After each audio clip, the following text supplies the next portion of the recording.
Rain fell in thin silver lines across the neon streets, turning the ground into a mirror of shifting colors. Jack tightened the collar of his jacket as he walked past closed shops and flickering signs. The city felt half asleep, the air thick with the smell of wet metal and fuel. He was carrying a small crate to the cargo docks when he noticed her, standing alone outside a small workshop, sweeping the rainwater away as if it mattered. She wore a dark, oversized hoodie, the hood pulled low so her face was hidden. The sleeves hung too long, hiding her hands. She didn't look up when he passed, didn't react to the hum of passing hoverbikes, didn't even flinch when thunder rolled above. Something about the stillness in her movements caught his eye. She wasn't clumsy like most street workers.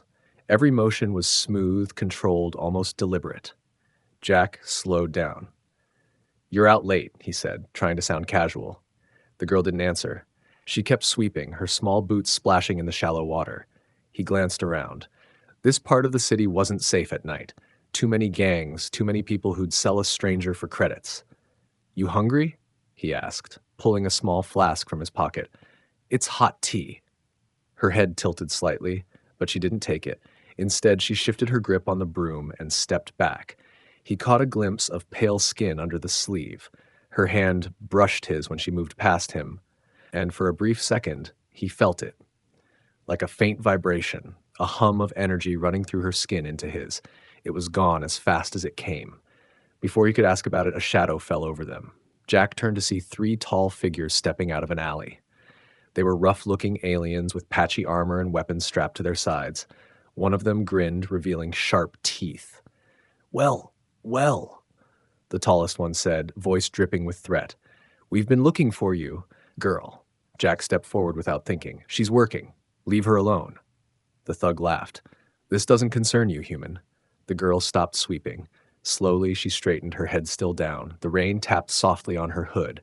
Then, without a word, she lifted her chin just enough for them to see her face beneath the shadows. The leader froze mid-step. His eyes widened, and his smirk vanished. The other 2 stiffened, exchanging quick, uneasy glances. "No," one of them muttered. "It can't be." The leader grabbed his companion's arm. "Move. Now." They backed away fast, disappearing into the rain without another word. Jack stared after them, confused. He turned back to the girl, but she was already walking away, broom abandoned on the ground. "Hey, wait," he called, hurrying after her. She didn't run, but she didn't look back either. Jack caught up with her at the mouth of a narrow side street. "What just happened? Who were they?" She stopped. The sound of the rain seemed louder here, the street empty except for them. Slowly, she reached up with both hands and pushed back the hood. Jack's breath caught. Her face was not what he expected, not the tired, dirt-smudged face of a worker, but something rare, almost unreal. Her skin was faintly luminous under the streetlights, smooth and flawless.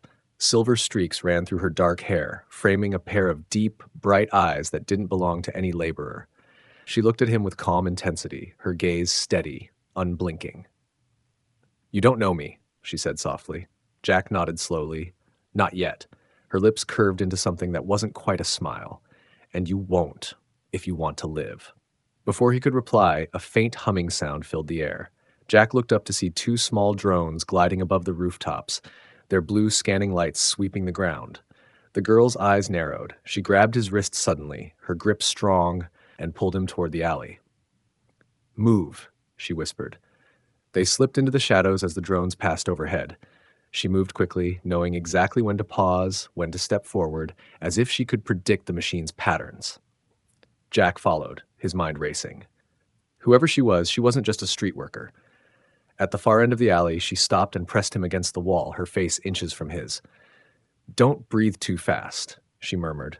"They can smell fear." Jack froze, holding his breath without meaning to. The blue lights swept past again, then faded into the distance. When she stepped back, he finally spoke. "Who are you?" Her eyes lingered on his for a moment, before she turned away. "No one you should follow." But she didn't tell him to leave. Instead, she started walking deeper into the dark alley, and after a heartbeat's hesitation, Jack followed. They reached a narrow passage where the walls sweated with moisture, the ground slick beneath their boots. The air smelled of oil and rust. Jack kept his voice low. You want to tell me why 3 armed thugs ran from you like scared kids?" She didn't answer right away. Instead, she glanced over her shoulder, checking the shadows. Then she leaned closer, her words barely more than a whisper. "Because they know my face, and they know what happens to people who see it." Jack frowned. "You're not making sense."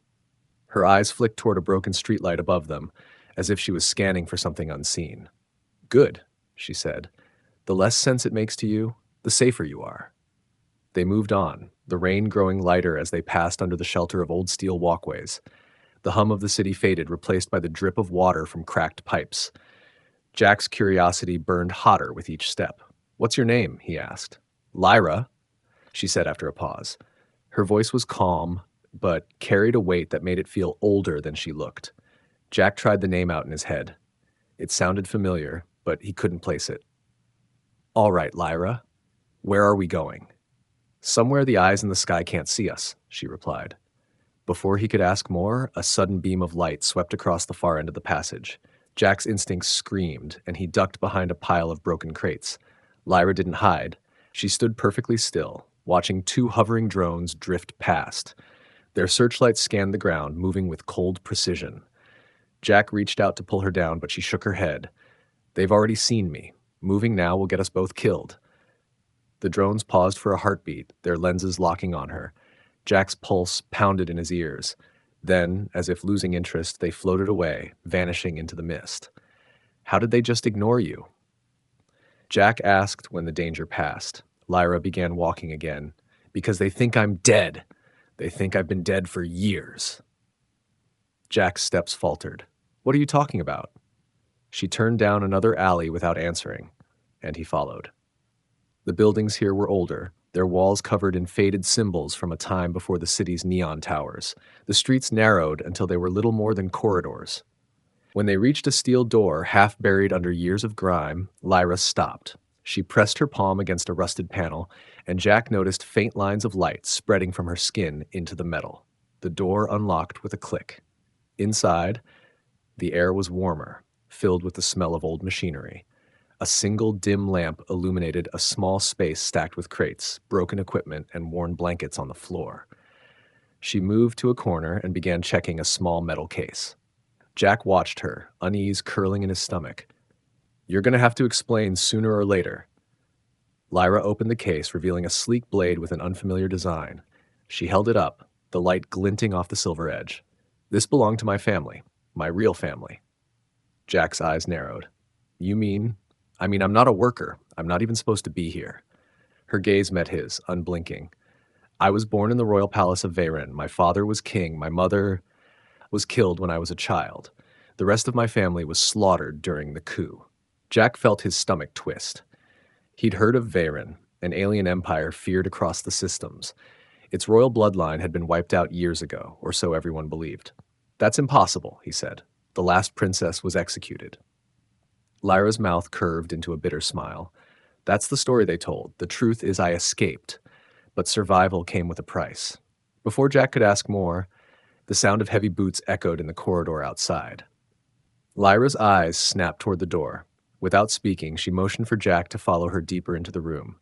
She pushed aside a metal panel, revealing a narrow shaft barely big enough to crawl through. "In," she whispered. Jack didn't argue. He slid inside, the cold metal scraping his shoulders.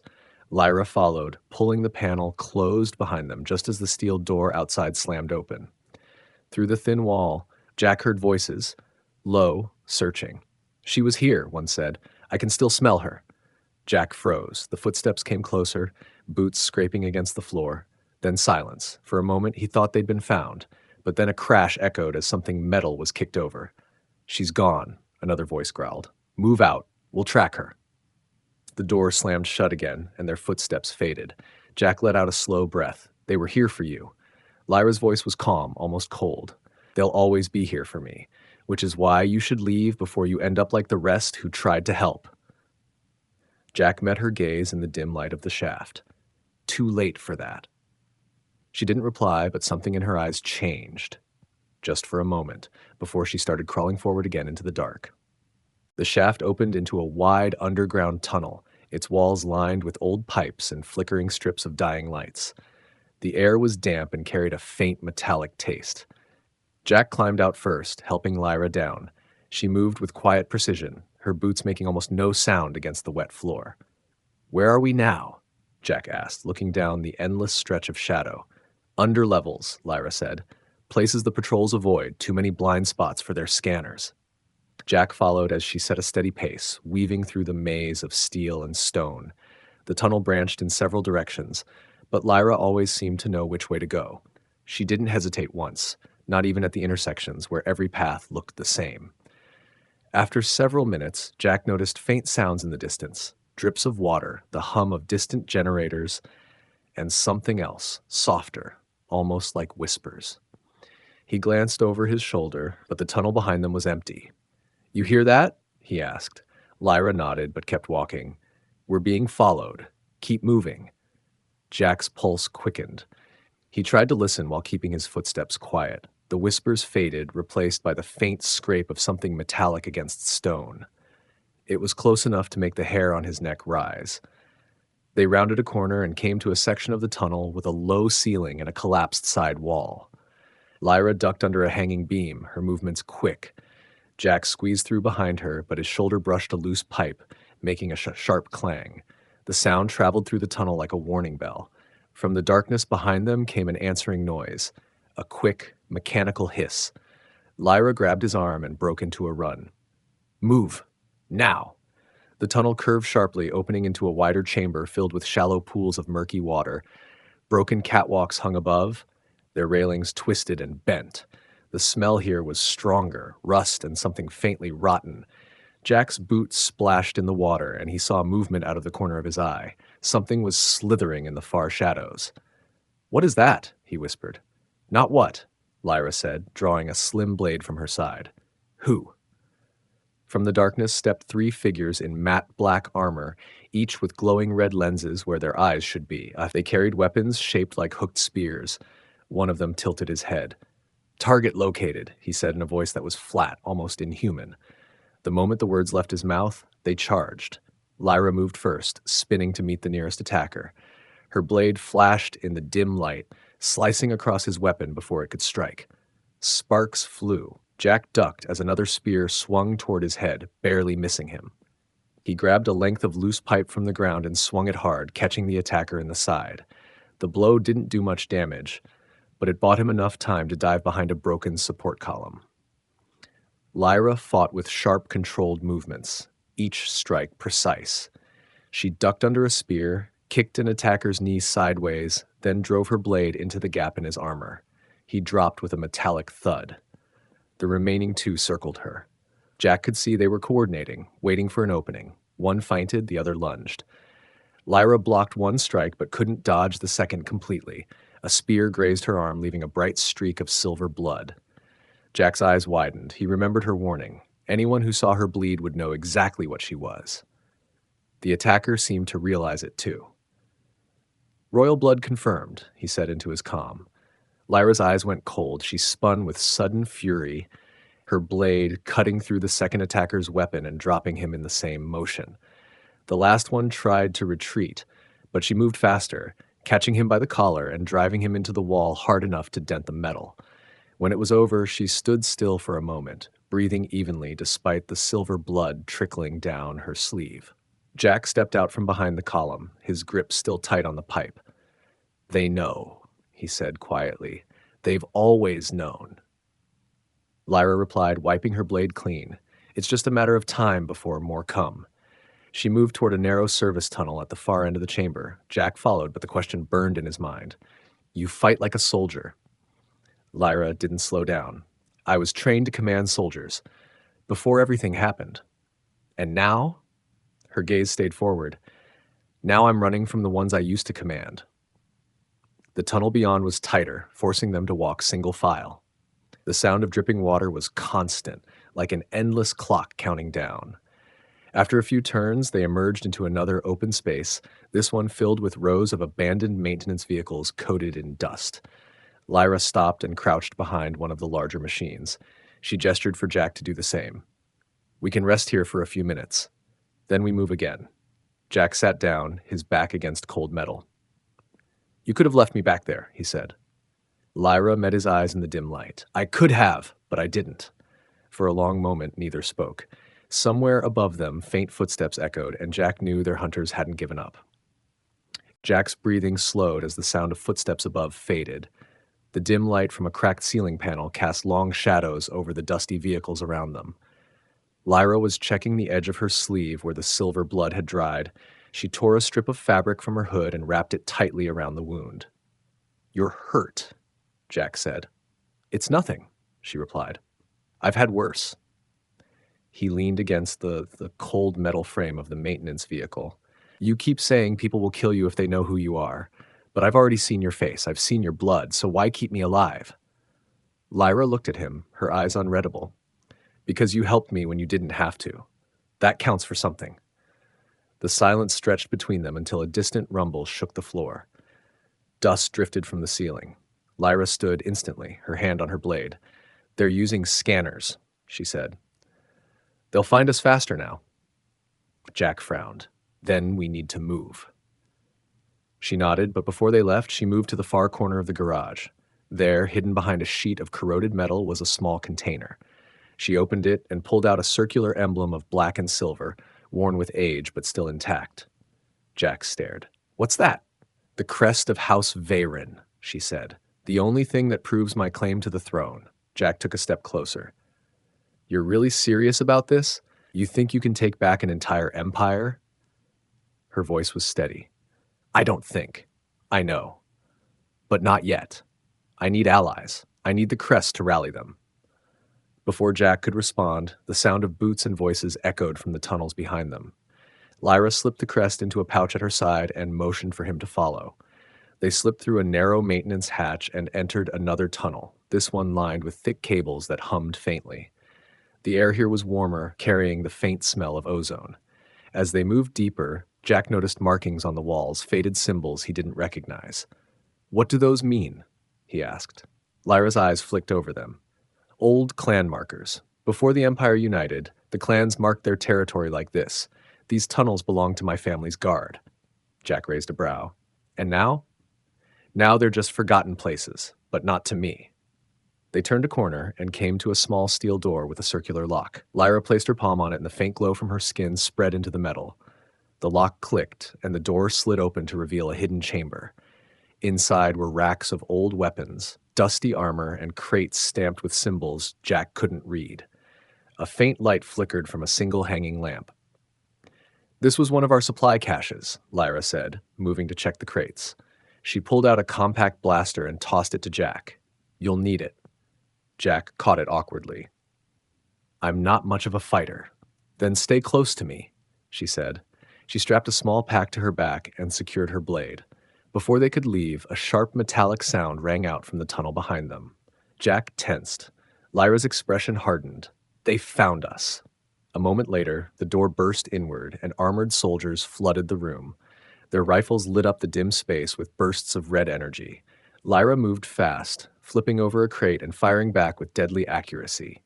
Jack ducked behind a stack of armor stands, returning fire clumsily. 2 soldiers went down under Lyra's precise shots, but more kept coming. The air filled with the smell of scorched metal and ozone. Jack's hands shook as he fired again, barely missing. One soldier advanced on his position, raising his rifle. Before the shot came, Lyra crossed the space in a blur, her blade slicing the weapon in half. She kicked the soldier back into 2 others, buying them a moment to retreat. This way, she shouted, grabbing Jack's arm. They ran down a side passage that sloped upward. The floor vibrated beneath their boots as the soldiers gave chase. Jack's lungs burned, but he didn't slow. They emerged into a higher section of the underlevels, where broken skylights let in slivers of pale light from the city above. Lyra stopped for a moment, scanning the area.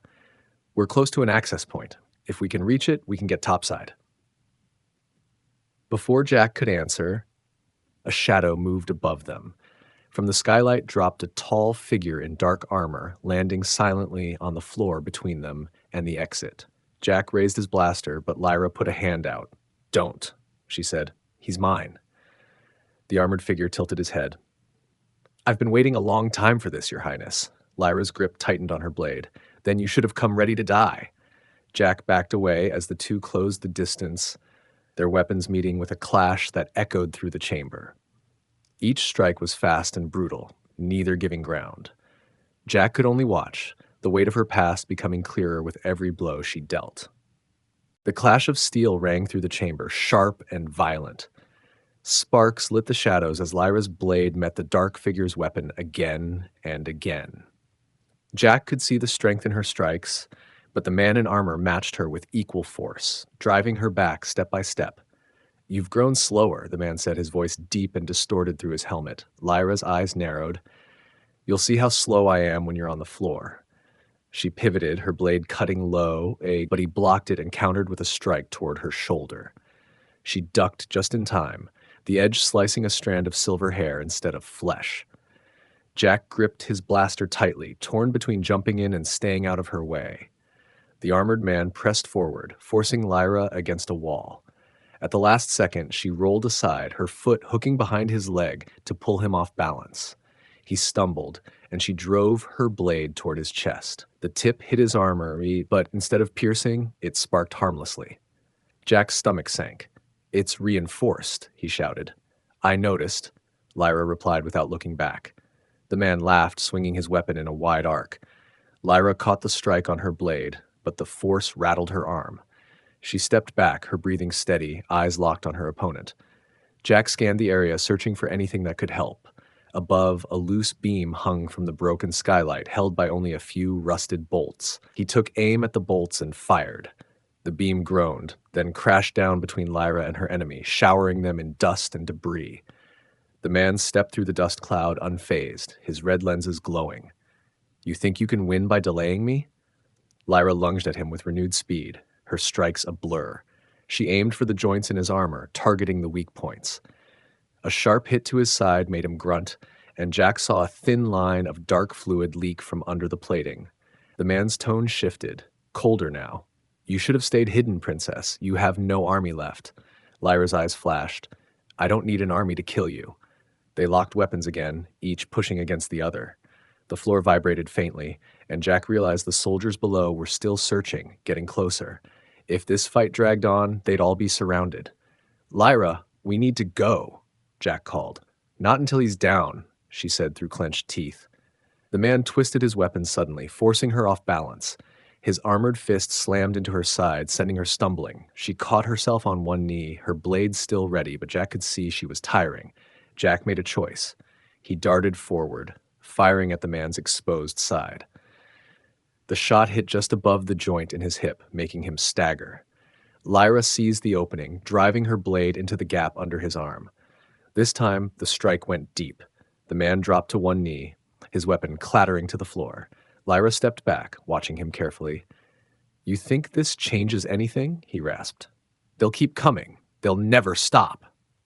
"Then I'll keep killing them," she said coldly. With a swift motion, she pulled her blade free, and the man collapsed, unmoving. Jack swallowed hard, the weight of the moment pressing down on him. "Now can we go?" Lyra wiped her blade on the fallen man's armor and nodded. This way. They moved quickly through the upper tunnels, the faint sound of shouts and boots echoing in the distance. The air grew fresher, carrying the faint scent of rain. Jack saw a faint light ahead, an opening to the surface. They emerged into a narrow alley between two tall buildings, neon signs flickering overhead. The city noise felt louder after the silence of the tunnels. Lyra pulled her hood up again, hiding her face. "We need a safe place," Jack said. Lyra glanced at him. "Safe doesn't exist for me. Only places where they'll take longer to find me." She led him through winding back streets, avoiding the main roads. Jack stayed close, his eyes scanning every shadow.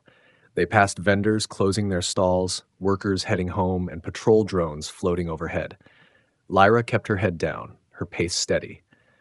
Finally, they reached an old service lift, hidden behind a row of storage crates. Lyra pressed a code into the panel, and the lift shuddered to life, carrying them upward. When the doors opened, they stepped into a dim, empty floor of an abandoned tower. Broken windows let in the cold night air. Lyra walked to the edge and looked out over the city lights. Jack joined her. "You've been running a long time, haven't you?" She didn't look at him. "Since the night my family died. Since the night I stopped being a princess and became prey." Jack's voice softened. And now? Her gaze stayed on the horizon. Now I'm done running. It's time to start hunting. Below, sirens wailed in the distance. The war for her throne had just begun. The cold wind from the broken windows tugged at Lyra's hood as she stood at the edge of the tower floor. The city stretched endlessly below, glowing in neon and shadow.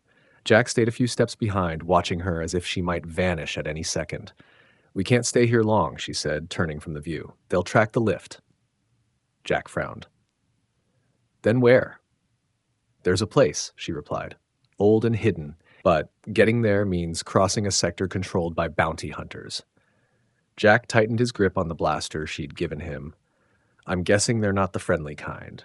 They'll sell me to the highest bidder the moment they see my face, she said simply, and they'll kill you to keep me quiet. They left the tower through a collapsed stairwell, descending into the lower streets. The rain had stopped, but the ground still gleamed with wet reflections of flickering signs. The air smelled faintly of smoke and metal. Jack kept his eyes on the crowd as they moved through narrow alleys. Lyra walked with her head lowered, her pace calm but deliberate. Every few steps, her gaze flicked to rooftops and corners, scanning for threats. Halfway through a narrow market street, a group of 3 men stepped into their path. They were tall, wearing mismatched armor pieces and carrying short rifles. The one in front grinned. Long way from home, aren't you? He said. His gaze slid past Jack and settled on Lyra. Let's see your face. Lyra didn't answer. She took a step back, her hand resting on her blade. Jack raised his blaster, but the man in front didn't look concerned. You're nervous, the bounty hunter said. That means you're hiding something valuable. Before Jack could react, the 2 men behind the leader spread out, blocking the alley. The leader reached for Lyra's hood. She moved first, her blade flashing up to rest against his wrist. Touch it and you lose your hand, she said evenly. The man's grin faltered, but only for a moment. He whistled sharply, and more figures appeared from the shadows, 5 in total, all armed. Jack's stomach sank. Lyra's eyes darted to the side, gauging escape routes. Jack whispered, We can't take them all. Then we don't, she replied. She suddenly grabbed Jack's arm and yanked him toward a side door in the alley wall. Her boot slammed into it, breaking the lock. They burst inside a dark, narrow corridor that smelled of damp concrete. Shouts erupted behind them as the hunters gave chase. The corridor led to a spiral staircase. Lyra took the steps 2 at a time. Jack close behind. Boots pounded after them, voices echoing up the stairwell. At the top, they emerged onto a metal walkway spanning the interior of an abandoned factory. Broken machines sat in rows below, and shafts of light streamed in through holes in the roof. Lyra didn't slow. She sprinted along the walkway, then vaulted over a broken railing to drop to the floor below. Jack followed clumsily, landing with a grunt. The bounty hunters poured in through the upper level, firing shots that sparked off the floor near them. Lyra darted between the machines, using them for cover. Jack copied her movements, his heart pounding. At the far side of the factory, Lyra skidded to a stop in front of a sealed service hatch. Hold them, she ordered, kneeling by the lock. Jack ducked behind a piece of machinery and fired at the advancing hunters, forcing them to spread out. The noise of gunfire echoed like thunder in the empty space. Lyra worked quickly, her fingers moving with practiced skill over the old keypad. Almost, she muttered. A shot hit the machine next to Jack, showering him with sparks. He fired back, clipping one hunter in the shoulder. The man went down, cursing. The hatch door slid open with a hiss. Lyra grabbed Jack and shoved him through, following right after. She slammed the hatch shut behind them, locking it from the inside. They found themselves in a long, low tunnel lit by dim emergency lights. The air was cooler here, quieter. Jack leaned against the wall, catching his breath. That was close, he said. It's going to get closer, Lyra replied. They won't stop until one of us is dead. They walked in silence for several minutes, the sound of their footsteps echoing off the metal walls. Finally, the tunnel opened into a wide chamber. In the center stood a rusted transport pod. This will take us to the safe house, Lyra said, stepping inside. Jack followed, and she activated the controls. The pod shuddered, then began moving along a hidden rail line. Outside the windows, the darkness of forgotten tunnels stretched endlessly. For the first time in hours, Jack felt a brief moment of calm. Lyra sat across from him, her hood down, her gaze distant. You're not just running, he said. You're heading towards something. Her eyes met his. I'm heading toward the one person who can give me back my throne. And if they refuse, her voice was like steel, then I'll take it without their permission. The pod rumbled on, carrying them deeper into the shadows. The transport pod slowed with a faint screech of metal on rails before stopping inside a dim underground hangar. The air was still, heavy with the smell of dust and old fuel. Lyra stood first, pulling her hood low again. Jack followed her out, scanning the shadows. At the far end of the hangar, a single light burned above a heavy steel door. A figure waited there, tall, wrapped in a long coat, face hidden under a mask. Lyra approached without hesitation. You're late, the masked figure said, the voice deep and steady. I had company, Lyra replied. Hunters. Armored. The figure's head tilted toward Jack. And you brought a human. He saved my life, Lyra said flatly. Twice. The figure studied Jack for a long moment, then stepped aside and opened the door. Come in, but understand, trust is expensive here. Inside was a narrow corridor leading to a large room lit by old lanterns. Maps and electronic displays covered the walls, showing shifting star charts and marked territories. A table in the center held scattered weapons, data pads, and a half-empty bottle of some alien drink. Lyra pulled the silver and black crest from her pouch and placed it on the table. The masked figure stared at it for several seconds before removing the mask, revealing an older alien with sharp features and silver hair like Lyra's. You kept it, the older one said quietly. I told you I would, Lyra replied. Jack looked between them. Family? The older one nodded. Uncle, the last loyal blood left. They sat at the table, and Lyra explained everything. Her escape from the palace, the years in hiding, the attack in the tunnels, and the growing number of hunters after her. The uncle listened without interrupting, his eyes cold and calculating. When she finished, he leaned back. You want the throne back? I will take it back, she corrected. But I need forces, ships, and the clans united under the crest again. The uncle shook his head. The clans have scattered. The usurper controls the capital, and even if we gather fighters, we'd be outnumbered 10-1. Jack spoke up. Numbers aren't everything. You have something they don't. Her. Lyra's uncle looked at Jack with faint amusement. Bravery is admirable, human, but suicide is not strategy. Lyra leaned forward. We don't need to win a war. We need to win one battle. The right battle. If we take the capital and the crest is raised, the loyalists will rise on their own. Her uncle's eyes narrowed. The capital is a fortress. Then we slip inside, she said. The usurper's celebration is in 3 nights. Security will be distracted, drunk, and arrogant. The older man was silent for a long time, then nodded slowly. I can gather a small strike team, but if we fail, we won't, Lyra said, standing. Preparations began immediately. Crates were opened, weapons checked, old armor repaired. Jack received a compact rifle and a thin layer of light armor that felt too small for comfort. Lyra dressed in dark tactical gear, her blade strapped to her side, the crest hidden under her chest plate. Hours later, they boarded a small, silent shuttle. The city above was a blur of lights as they flew low through the night. Lyra sat beside Jack, her face calm but her eyes sharp. You don't have to do this, she said quietly. Too late to back out now. Jack replied. Besides, someone has to watch your back. A faint smile touched her lips. Then, don't miss. They landed in the shadows of the outer walls of the Capitol Palace. The strike team moved like shadows, scaling narrow service ladders and slipping past drunken guards.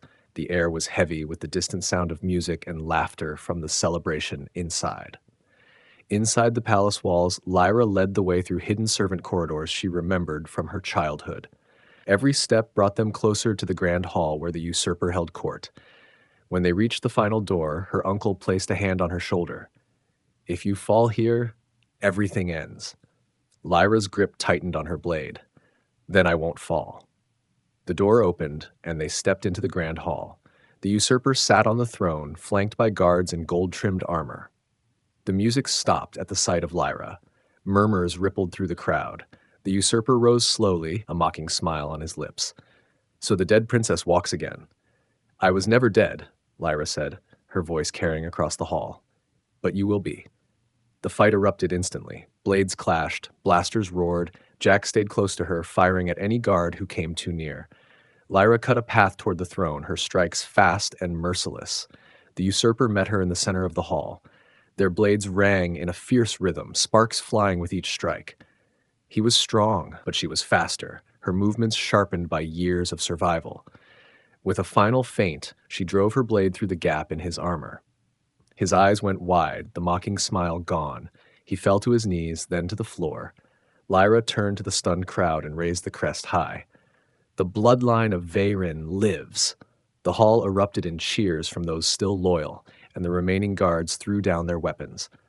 Her uncle stepped forward, placing a hand over his heart. "It is yours again, your highness," he said. Lyra looked at Jack, her eyes softening.